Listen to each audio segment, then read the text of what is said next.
We're back now, a busy and critical week ahead. More budget votes this week, and the state assembly is expected to vote on the shared revenue bill in just days as 11th hour negotiations extend into the weekend. A lot of eyes are going to be on what happens this week, including law enforcement with police funding at stake. This as National Police Week now kicks off. House Speaker Kevin McCarthy laying a wreath at the National Law Enforcement Memorial in Washington. This as funeral services for St. Croix County Sheriff's Deputy Katie Lysing was held Friday. Many times over the last year, I found myself dealing with people that made the decision to violently resist arrest. Some of these times I was initially by myself, but sure enough, each of those times and seemingly out of nowhere, a pair of little gloved hands would come flying in without hesitation. There's always a sense of relief when this would happen. Katie's as tough as they come.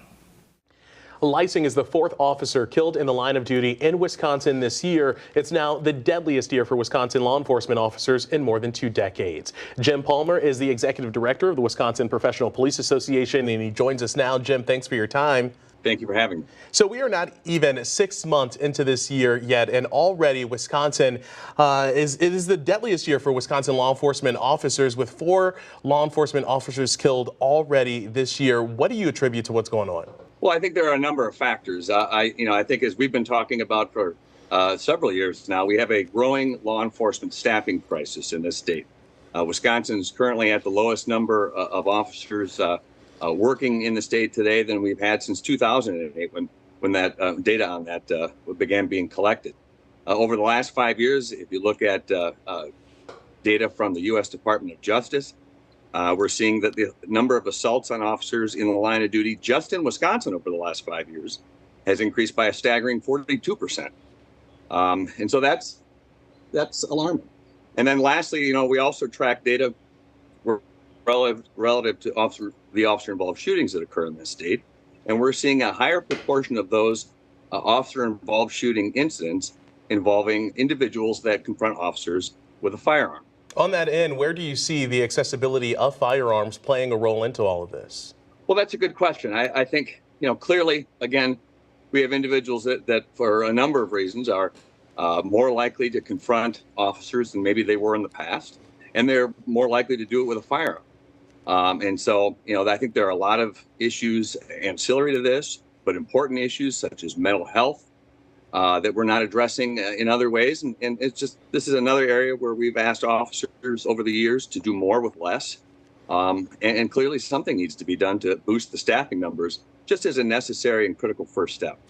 Jim, these violent and deadly encounters aren't just happening in metro areas like Milwaukee or Madison, for example. It could challenge some conventional wisdom, right, in terms of attitudes towards police. 3 of the shootings this year happening in rural Wisconsin, Barron and St. Croix counties. Those are Republican counties. Does this add to the complexity of the issue you are facing and law enforcement agencies across the state? I think it does to an extent, but I also think that it shows that it's not so much the public perception that may exist in a particular area or the political dynamics. I think it really is more of a staffing issue. I mean, if you look in rural areas, it's not uncommon for a deputy who's working overnight to maybe their clearest, most available backup is, 20, 30 minutes away.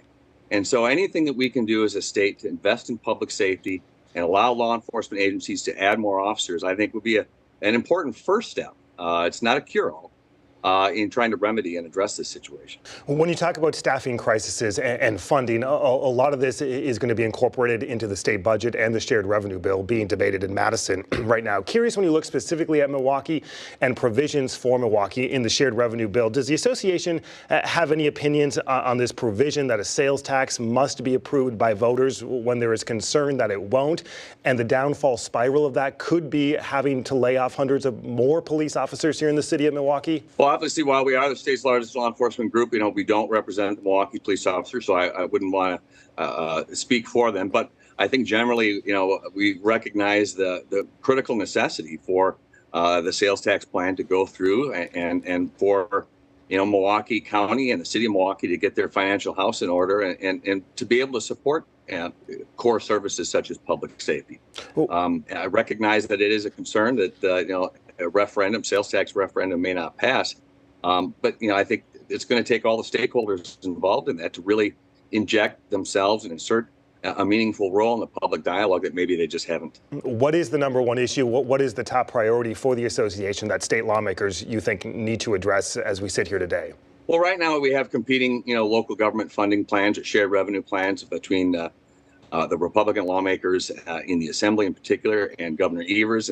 And we are encouraging them to resolve their differences and to really fund shared revenue in a meaningful way and in a way that funds specifically core services like police and fire protection. Firefighters across the state have been suffering many of the staffing shortages, just as our law enforcement officers have. And we really need to maintain public safety as a core service. Local governments provide a wide variety of valuable services, but if the quality of public safety in any community diminishes, so does the value of everything else that community can provide to its residents. An important conversation on numerous fronts. Jim Palmer, Executive Director of the Wisconsin Professional Police Association. Jim, like always, good to see you, and thank you for your time. Thank you. Up next, Nelson Mandela's grandson is stopped in Milwaukee just hours away. Mandela Mandela is standing by next.